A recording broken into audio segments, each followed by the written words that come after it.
오늘 함께 나눌 말씀의 제목은 선택하고 결단하라는 말씀으로 오늘 성도님들과 함께 하려고 합니다.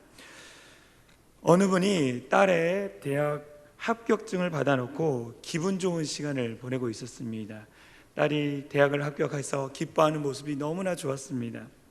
그때 친정어머니가 집에 오셔서 이런 말씀을 해주셨어요. 미래를 아주 잘 이어내주는 아주 용한 점쟁이가 있는데 그 점집에 가서 한번 손녀의 한번 점을 보라는 이야기를 했습니다. 그래서 큰딸이 대학 입학까지 하게 된 시점에서 어머니는 딸의 미래에 대해서, 장래에 대해서 이야기를 조금 들어보고 싶었습니다. 그래서 그 점집을 찾아갔는데요, 점집을 찾아가서 점쟁이에게 점을 봤는데 점쟁이가 아주 놀라운 말을 했습니다. 딸의 관상을 보니까 장차 영부인이 될 상을 갖고 태어났습니다 라는 말을 했어요. 영부인이 될 상을 갖고 태어났습니다 라는 말을 들으니까 이 어머니가 너무 기쁜 거예요. 대학도 합격했지, 앞으로 장래에 영부인이 될 그런 관상을 가지고 있지, 너무 기뻐해가지고 복채를 듬뿍 주고 그 점집을 나왔습니다. 그날부터 그 집안의 분위기가 어떻게 됐을까요?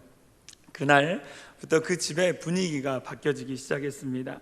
남편이 술을 한 잔 마시고 들어오면 아내가 전에 없던 잔소리를 하기 시작했습니다. 이렇게 얘기하는 거예요.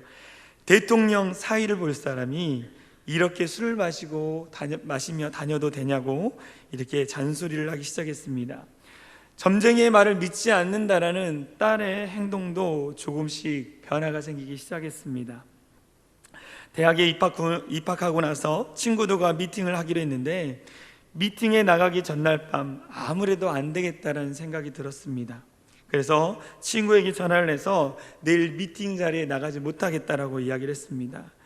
왜냐하면 앞으로 30년이 지난 다음에 자신이 9시 뉴스에 나가게 될지 모르는데 그때 한 남자가 내가 저 여자가 옛날에 내 미팅 파트너였어 라는 그런 이야기가 들려질 거라는 상상을 하니까 나가지 못하겠다라는 겁니다. 그리고 그날뿐만 아니라 그 이후에 대학 4년 동안 그는 조신하게 생활을 했고 공부도 열심히 했습니다. 왜냐하면 자기 성적표가 온 국민들에게 보여질 거라는 생각을 했기 때문에 열심히 공부를 했습니다. 그 이후에 그녀의 인생이 어떻게 됐을까요, 여러분? 그녀의 인생이 어떻게 됐는지는 잘 모르겠습니다. 우리의 인생, 우리에게 주어진 인생은 무엇에 의해서 좌우되는 것일까요? 사람의 말 한마디일까요? 아니면 정해진 운명에 따라, 아니면 우리에게 주어진 환경에 따라 우리의 인생이 좌우되는 것일까요?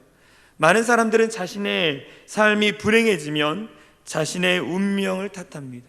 내 삶이 불행해지면, 내 삶의 자리 가운데 어려움이 닥치면 자신의 삶의 운명을 탓하는 사람들이 많다라는 것입니다. 아니면 좀 더 좋은 부모를 만났더라면 내가 이런 고생을 하지 않았을 텐데, 내가 좀 더 좋은 환경에서 자라났다면 내 인생이 달라졌을 거라고 하면서 자기의 삶을 아쉬워한다라는 거죠. 그렇다면 과연 사람들이 겪는 불행, 사람들이 겪는 고난은 그들의 운명이나 처한 환경에서 비롯된 것일까요? 그것은 아닙니다. 그들의 삶을 자세히 들여다보면 한 가지 사실을 발견할 수 있는데, 그것은 그들의 모든 불행과 성공은 환경과 팔자가 아니라 그들이 매일 결정하는 선택이 있다라는 거죠. 그들이 매일 결정하는 선택이 있다라는 거예요. 기독교 역사상 가장 큰 영향력을 준 한 사람이 있습니다. 그 사람의 이름이 누구냐? 존 칼빈이라는 사람입니다. 하나님의 말씀에서 벗어나서 잘못된 길을 가던 교회를 하나님의 말씀으로 되돌아가도록 방향을 전환시키고, 그리고 종교개혁을 완성시킨 사람이 바로 존 칼빈이라는 사람입니다. 그는 기독교 강요라는 명작을 써서 많은 사람들의 삶을 변화시켰어요. 그의 영향력을 통해서 많은 신학자가 나왔고 많은 목회자들이 나왔습니다. 더불어 사회에 선한 영향력을 끼치는 사회 지도층들이 나왔다는 겁니다. 존 칼빈은 오직 하나님께만 영광을 올려드리는 삶을 살았어요. 그래서 그는 가난했지만 하나님의 영광을 위해서 날마다 살았기 때문에 기뻤습니다. 그는 가난했고 그는 이 사람들에게 이 죽음을 앞두고 있는 시점에서 자신의 묘비를 세우지 말라고 했습니다. 자신의 이름을 드러나는 것이 아니라 오직 하나님께서 하셨기 때문에 하나님만이 영광 받으시도록 묘비를 세우지 말라는 이야기를 했습니다. 그는 가난했고 묘비조차 없는 삶을 살았습니다. 그러나 그는 하나님 보시기에 가장 축복된 인생, 성공적인 인생을 살았습니다. 그런데 그에게는 알려지지 않는 한 가지 이야기가 있습니다. 이 존 칼빈에게는 이 형이 한 명 있었습니다. 그 형의 이름이 찰스 칼빈이었습니다. 그는 너무나 방탕한 삶을 살았습니다. 동생과는 다르게 방탕한 삶을 살았어요. 동생과는 비교할 수 없는 비참한 인생으로 마감했습니다. 무엇이 그 형제의 인생을 갈라놓았습니까? 유전적인 요인입니까? 부모의 교육과 주변 환경 때문에 이렇게 다른 인생을 살았습니까? 아닙니다. 그들은 똑같은 부모 밑에서 똑같이 태어났고 똑같은 학교를 다녔고 똑같은 환경에서 양육을 받았어요. 그러나 그들은 완전히 다른 인생을 살았다는 것입니다. 왜 이렇게 다른 인생을 살았을까요? 왜 이렇게 다른 인생을 살게 되었을까요? 그것은 그들이 어떤 선택을 했느냐라는 거예요. 존 칼빈이 선택한 것과 찰스 칼빈이 선택했던 그 선택이 달라서 한 사람은 불행한 인생을 살았고 한 사람은 하나님과 세상으로부터 칭찬받는 삶을 살았다는 것입니다. 오늘 우리가 읽은 이 마태복음 7장의 내용은 이 산상수훈이라는 말씀입니다. 마태복음 5장부터 7장은 예수님께서 갈릴리 지역에 있는 작은 산에 올라가셔서 그 제자들과 그곳에 있는 제자들과 군중들에게 하나님 나라에 대한 말씀을 가르치고 있었습니다. 특별히 오늘 우리가 읽은 이 마태복음 7장의 말씀은 이 산에서 하나님의 나라에 대한 말씀을 가르치면서 마무리를 하고 있는 설교의 후반부 마지막 부분입니다. 예수님은 설교를 마무리하시면서 앞에서 하나님의 나라를 많이 이야기하시면서 이제 설교를 정리하시면서 대조적인 내용들에 대해서 끊임없이 말씀하고 있어요. 그것은 우리가 잘 아는 좁은 문과 넓은 문, 좁은 길과 넓은 문, 넓은 길, 그리고 이어서 좁은 나무와 못된 나무, 좋은 열매와 나쁜 열매, 반석 위에 지은 집과 모래 위에 지은 집에 대해서 대제적으로 계속적으로 말씀하고 있어요. 예수님께서 왜 이런 대조적인 비유를 가지고 마지막 설교 마무리를 하셨을까요? 그것은 바로 우리의 선택이, 우리가 결정하는, 우리가 선택하는 것이 그만큼 우리의 인생 가운데 너무나 중요하다라는 것을 가르쳐 주고 싶으셨습니다.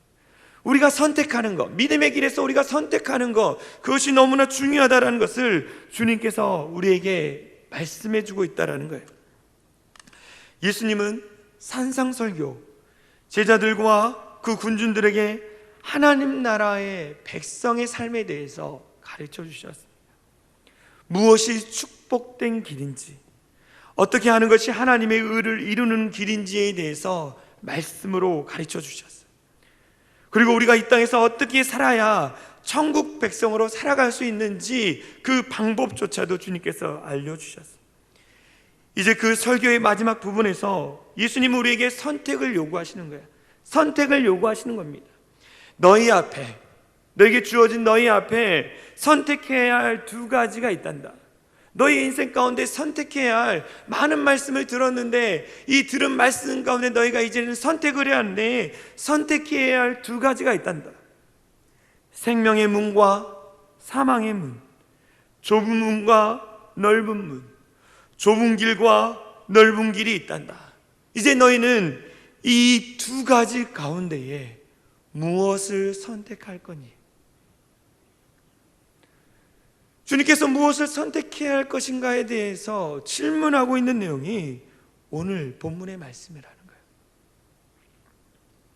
오늘 우리가 읽은 말씀 마태복음 7장 14절에 이런 말씀이 있습니다. 마태복음 7장 14절 우리 같이 읽겠습니다. 시작. 생명으로 인도하는 문은 좁고 길이 협착하여 찾는 자가 적음이라. 아멘. 생명으로 인도하는 문, 구원으로 인도하는 문은 좁고 길이 협착하여 찾는 자가 적음이라고 주님께서 오늘 말씀하고 있습니다. 여기서 좁다라는 단어는 헬라어 스테노스라는 단어입니다. 이 단어는요, 장애물로 인해서 좁은 것을 의미합니다. 우리가 가는 길 가운데에 장애물이 있는 겁니다. 장애물이 있으니까 원래 그 길 가운데 조금씩 좁아진 것을 의미합니다. 다시 말하면 천국으로 가는 길에는 여러 가지 함정과 장애물이 있다라는 거예요. 천국으로 가는 길 가운데 시험이 있고 고난이 있고 아픔이 있고 희생이 있다라는 겁니다. 또한 협착하여라는 단어, 이 협착이라는 단어는요, 억압 또는 강압을 의미합니다. 억압, 강압을 의미해요.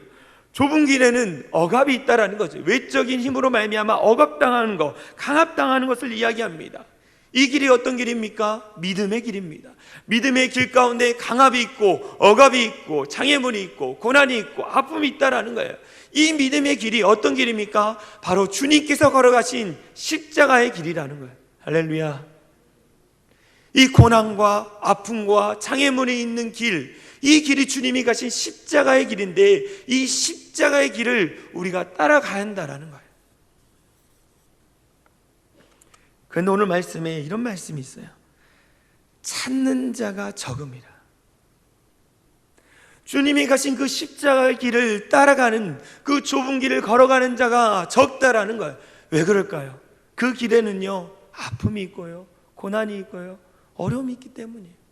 그러나 주님께서는 말씀하시기를 그 고난 다음에, 그 희생 다음에, 그 아픔 다음에 생명이 있다, 구원이 있다라고 말씀하시는 거예요. 그래서 우리 보고 그 길을 따라오라고 끊임없이 이 성경 말씀을 통해서 끊임없이 우리 가운데 말씀해 주고 있다는 겁니다. 너희가 간 그 좁은 길이 아픔이 있고 고난이 있고 희생이 있지만 그 길 끝에 생명이 있단다. 그래서 이것을 선택하라고 오늘 주님께서 우리 가운데 말씀해 주고 있어요. 성경에 많은 사람들은 이 주님이 가신 십자가의 길, 이 좁은 길을 따라갔습니다. 모세는 죽기 직전에 이스라엘 백성들을 모아놓고 이 좁은 길, 생명의 길을 갈 것에 대해서 선택하라, 그리고 결단하라고 말씀하고 있어요. 신명기 30장 19절부터 20절 말씀을 우리 같이 읽었으면 좋겠습니다. 신명기 30장 19절부터 20절 같이 읽겠습니다. 시작. 내가 오늘 하늘과 땅을 불러 너에게 증거를 삼노라. 내가 생명과 사망과 복과 저주를 내 앞에 두었은즉 너와 내 자손이 살기 위하여 생명을 택하고 내 하나님 여호와를 사랑하고 그의 말씀을 청종하며 또 그를 의지하라. 그는 내 생명이시요 내 장수이시니 여호와께서 내 조상 아브라함과 이삭과 야곱에게 주리라고 맹세하신 땅에 내가 거주하리라. 모세가 뭐라고 말씀합니까? 하나님이 말씀하신 내가 생명과 사망과 복과 저주의 두 가지 길이 있다라는 겁니다. 그때 너희는 무엇을 선택해야 하느냐? 생명을 택하고 복을 선택하는데 생명을 주시는 분이 누구냐? 복을 주시는 분이 누구냐? 여호와 하나님이라는 거예요. 그래서 여호와 하나님을 사랑하라라고 오늘 말씀하고 있는 것입니다. 여호와 하나님을 사랑하라는 거예요. 우리에게 생명을 주시고 복을 주시는 여호와 하나님을 사랑하라. 또 모세의 뒤를 이은 여호수아 또한도 가나안 땅에 들어간 이스라엘 백성들을 향해서 선택하고 결단하라고 이야기합니다. 여호수아 24장 15절 말씀에 이렇게 나와 있습니다. 우리 같이 한 목소리 읽겠습니다. 시작. 만일 여호와를 섬기는 것이 너에게 좋지 않게 보이거든 너희 조상들이 강 저쪽에서 섬기던 신들이든지 또는 너희가 거주하는 땅에 있는 아모리 족속의 신들이든지 너희가 섬길 자를 오늘 택하라. 오직 나와 내 집은 여호와를 섬기겠노라 하니. 아멘. 너희는 오늘 택하라는 거예요. 내일이 아닙니다. 오늘 택하라는 겁니다. 오늘 너희는 여호와 하나님을 택할 것인지 다른 것을 선택할 것인지 우상을 섬길 것인지 택하라고 얘기합니다. 그런데 오직 나와 내 집은 나에게 생명을 주시고 나를 구원해 주시고 모든 고난과 아픔과 질병으로부터 자유케 해주시는 여호와 하나님을 섬기겠다라고 이 여호수아가 선택한 것에 대해서 결단한 것에 대해서 백성들 앞에 선포하고 있는 내용이 여호수아 24장 말씀이라. 엘리야 선지자 또한도 하나님과 바알신 사이에서 머뭇고 있는 이스라엘 백성들을 향해서 너희가 선택해야 한다, 너희가 결단해야 한다, 오늘 하나님과 세상 가운데 머뭇거리는 너희가 선택해야 한다고 말하면서 이렇게 말하고 있습니다. 열왕기상 18장 21절 같이 읽겠습니다. 시작. 엘리야가 모든 백성에게 가까이 나와 이르되 너희가 어느 때까지 둘 사이에서 머뭇하느냐? 여호와가 만일 하나님이면 그를 따르고 바알이 만일 하나님이면 그를 따를지니라 하니 백성이 말 한마디도 대답하지 아니하는지라.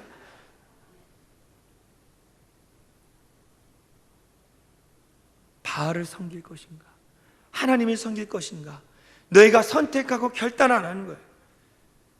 오늘날 예수님 또한도 우리에게 이런 말씀을 하시는 것입니다. 너희가 선택해라. 하나님을 선택할 것인지 너희가 세상을 선택할 것인지 너희가 선택해라. 그리고 그 선택 가운데 결단하라는 거예요. 오늘 생명의 길을 선택하고 하나님을 선택하고 너에게 생명과 구원과 복을 주시는, 너희를 치유하고 회복하시는 여호와 하나님을 선택하고 그분을 섬기기로 결단하라고 오늘 예수님께서 오늘 본문을 통해서 말씀해 주고 있다는 거예요. 그런데 세상 사람들은 이 좁은 길, 생명의 길이 아니라 넓은 길, 사망의 길을 선택하는 것을 볼 수 있습니다. 특히 세상 사람들이 가는 종교의 길을 자세히 살펴보면 이 세상에 수많은 종교들이 있습니다. 근데 이 수많은 종교들을 딱 두 가지로 나눌 수 있어요. 첫 번째는 뭐냐? 사람 중심, 인간 중심의 종교입니다. 또 하나는 뭐냐? 하나님 중심의 종교라는 거예요. 세상의 종교를 두 가지로 나눌 수 있는데 하나는 사람 중심, 인간 중심의 종교이고 두 번째는 뭐냐? 하나님 중심의 종교라는 거예요. 인간 중심의 종교는 무엇입니까? 그 모든 중심에 내가 있습니다. 사람이 있다는 거예요. 모든 중심에 내가 있어요. 그래서 내가 노력하면 하늘의 축복을 받는다고 생각합니다. 내가 노력하면 하늘의 축복을 받는다고 생각합니다. 모든 신앙의 목적, 그 종교를 믿는 목적은 뭐냐? 나의 유익을 위해서 그것을 믿습니다.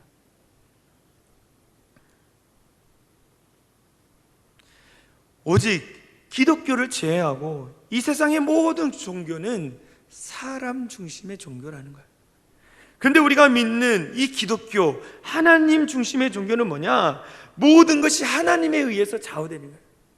내 뜻, 내 생각대로 되는 것이 아니라 하나님의 뜻, 하나님의 뜻대로 좌우되는 겁니다. 나의 노력으로는 아무것도 할 수 없어요. 나의 힘으로는 아무것도 할 수 없습니다. 구원조차도 하나님이 주셔야 돼요. 구원의 시작도 하나님이면서 구원의 역사도 하나님입니다. 나는 아무것도 할 수 없는 죄인이라는 거예요. 이 죄인을 누가 찾아오셨습니까? 이 창조주 하나님께서 찾아오셨어요. 창조주, 전능자이신 하나님께서 우리에게 찾아오셔서 이렇게 말씀합니다. 내가 너를 만든 창조주이며 내가 너를 구원하는 구원자이다. 내가 바로 너의 아버지이며 너는 나의 보배롭고 존귀한 사랑스러운 자녀라고 말씀해 주셨어요. 창조주 하나님께서 우리 각 개인에게 찾아오셔서 구원해 주시는 것뿐만 아니라 보배롭고 존귀하고 사랑스러운 자녀라고 말씀해 주셨어요. 인간의 몸을 입고 오셔서 십자가에서 죽으시면서 이렇게 말씀하셨어요. 다 이루었다. 주님이 다 이루었다는 거예요. 주님이 생각하신, 하나님이 생각하신 일들을 다 이루었다는 것입니다. 우리의 죄 문제를 해결해 주시고 우리의 구원을 이루어 주셨다는 거예요. 우리의 죄의 문제를 다 해결해 주시고 우리를 구원해 주셨다는 거죠. 이것이 생명의 길입니다. 이 생명의 길로 우리를 인도해 주셨다는 거예요. 그래서 주님께서 다 이루었다는 겁니다. 이것이 믿어지십니까? 여러분, 이것이 믿어지십니까?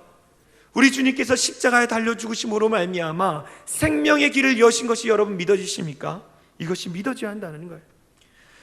우리는 하나님의 아들 예수 그리스도를 믿음으로 말미암아 구원을 받았습니다. 예수 그리스도를 믿음으로 말미암아 구원을 받았어요. 그래서 오직 예수님만이 뭡니까? 참된 길이라는 거예요. 예수님만이 길입니다. 예수님이 이렇게 말씀하십니다. 요한복음 14장 6절, 우리 같이 읽겠습니다. 시작.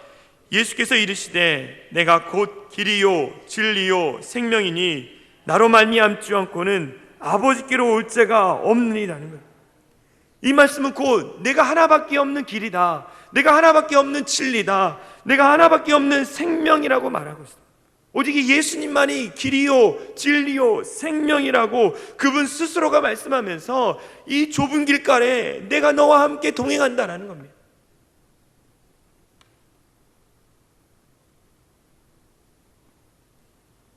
여러분, 예수님만이 생명으로 가는, 구원으로 가는 참된 길이신 것을 믿으시기를 바랍니다. 그런데 오늘 본문은 이방인들을 향한 말씀이 아니에요.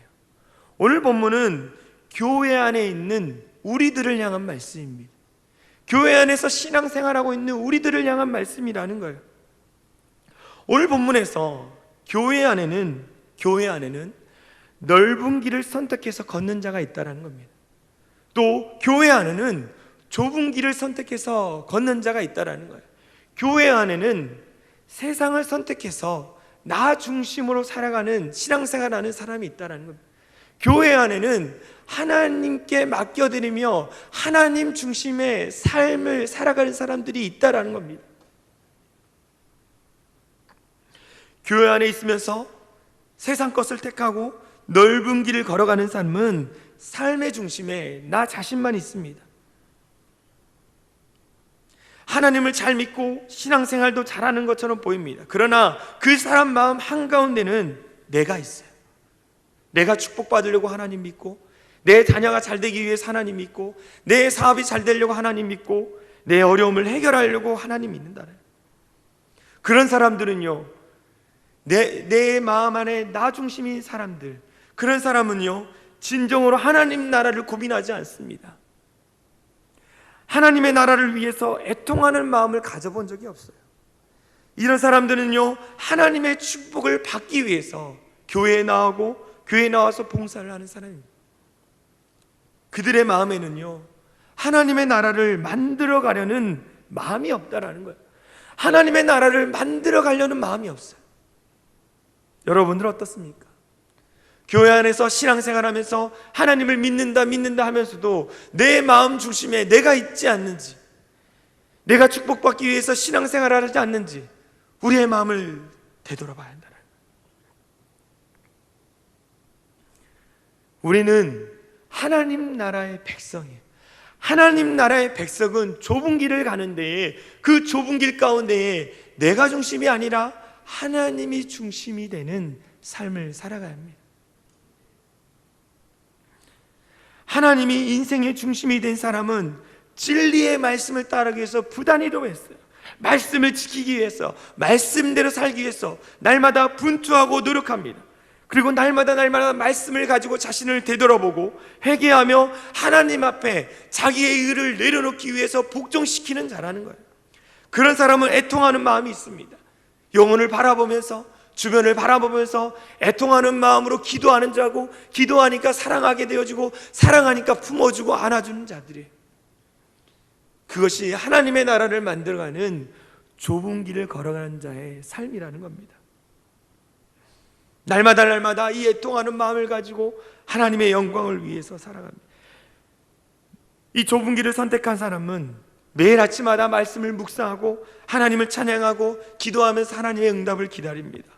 또 매일 예배 시간이 기다리면서 마음 깊은 곳에 흘러오는 그 찬양으로 하나님 앞에 기쁨을 올려드립니다. 더불어 삶의 자리 가운데 주어진 직장과 가정과 삶의 터전 가운데 하나님의 말씀을 실천하며 살기 위해서 부단히도 애쓰고 노력하는 사람이 좁은 길을 걸어가는 사람, 하나님 중심의 삶을 사는 사람이 라는 것입니다. 그런데 이 길은 쉬운 길이 아니에요. 그래서 찾는 자가 적다라고 예수님이 말씀하신 이유가 이 좁은 길이 쉽지 않다라는 것입니다. 교회 안에서는 쉬울 수 있습니다. 그러나 내게 주어진 가정과 직장에서는, 공동체 안에서는 그렇게 살아가는 것이 쉽지 않다라는 거예요. 믿는 자로서의 살아가는 것, 하나님 중심의 삶을 사는 것, 그것이 쉽지 않습니다. 그러나 오늘 너희가 선택하고 결단하라는 거예요. 내가 하나님 뜻대로, 하나님 중심대로 살기로 선택하고 결단하라고 오늘 본문을 통해서 주님께서 말씀하고 있다는 거예요. 왜 그러느냐? 그 길이 생명의 길이요 축복된 길이기 때문입니다. 할렐루야. 여러분이 선택한 그 좁은 길이 생명의 길이요 구원의 길이기 때문에 아무리 힘들고 어렵지만 그 길을 선택하라고 오늘 주님께서 우리 가운데 말씀하고 있다는. 여러분 혹시 월리엄 보드라는 선교사를 알고 계십니까? 이 월리엄 보드는 억만장자의 아들로 태어났습니다. 그의 부모님에 의해서 그는 많은 것을 누리며 살았어요. 이 부모님이 세상을 가르쳐주고 싶어서 이 아들에게 세계 일주를 보냈습니다. 그가 세상을 돌아보면서 많은 것을 경험했어요. 그런데 그 마음 가운데에 가난한 자, 험벌고 굶주린 자들, 그들을 보면서 큰 충격을 받았어요. 그래서 그가 결단을 했어요. 이제 내가 내 삶을 하나님의 영광을 위해서 드리겠다. 그래서 하나님의 영광을 나타내는 선교사가 되겠다라고 결단했습니다. 그는 아버지가 돌아가시면서 그 많은 재산을 물려주었습니다. 그 재산을 물려준 재산을 가지고 이 어려운 사람들을 돕는 일에 썼습니다. 그가 더 많은 것들을 하나님의 영광을 나타내기 위해서 이집트에 가서 여러 가지 것들을 공부하는데 그때 그만 이 척수 내막염에 걸려버렸습니다. 고열에 시달리다가 한 달 만에 그는 세상을 떠나고 말았습니다. 그의 나이가 25살이었습니다. 하나님의 나라를 위해서, 하나님의 영광을 위해서 좁은 길을 걸어가겠다고 결단했던 그 젊은이가 25살에 세상을 떠나버렸습니다. 주님을 위해 섬기고 선교하려 했던 그가 25살에 세상을 떠났다는 거예요. 그가 죽고 나서 그가 남긴 성경책 뒤편에 세 줄로 쓰여 있는 문장이 있었어요. 어떤 문장이냐? 세 문장이 써 있는데 첫 번째, 남김없이, 후퇴 없이, 후회 없이, 남김없이, 후퇴 없이, 후회 없이, 내가 주님을 위하여 내 모든 것을 남김없이 다 바칩니다. 내가 뒤로 물러가지 않겠습니다. 내가 주님을 섬기는 삶을 절대로 후회하지 않겠습니다. 내가 걷는 이 길이 아픔이 있고 고난이 있고 힘든 장애물이 있을지라도 내가 절대로 후회하지 않겠다는, 후퇴하지 않겠다라는 것. 이것을 알게 된 수많은 젊은이들이 그의 순교 이후 헌신하여 수천 명의 선교사들이 나왔다라는 거예요. 그는 좁은 문, 좁은 길을 가기로 선택하고 결단했습니다. 그 길을 걸어감으로 하나님의 나라를 이루어갔다라는 거예요. 우리 모두가 이 좁은 길, 좁은 문, 생명의 길을 선택함으로 하나님의 나라를 이루어가는 우리 모두가 되어지기를 간절히 소망합니다. 아멘. 우리 시간 함께 기도했으면 좋겠습니다.